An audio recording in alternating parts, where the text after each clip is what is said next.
Ito yung Bohol, Tagbilaran City, Bohol. Ito yung plaza nila dito. Binibidyo ko ha, para makita nyo lahat. Ito po yun. Ito po yung maraming dove dito.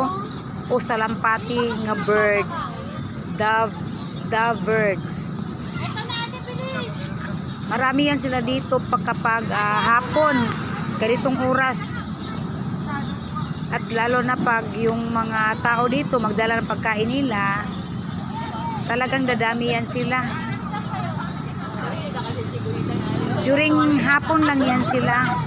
O, maraming tao dito ano. Pasyal-pasyal kayo dito.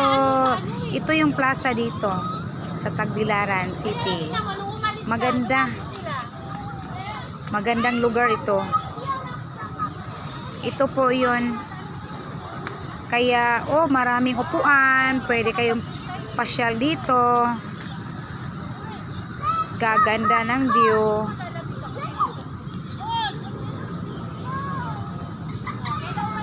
Pasyal-pasyal lang pag may time. Para naman at least mawala yung stress natin sa trabaho. Araw-araw na lang tayo nagtatrabaho, tapos mag-spend time naman tayo para para matuwa naman minsan. Ganon.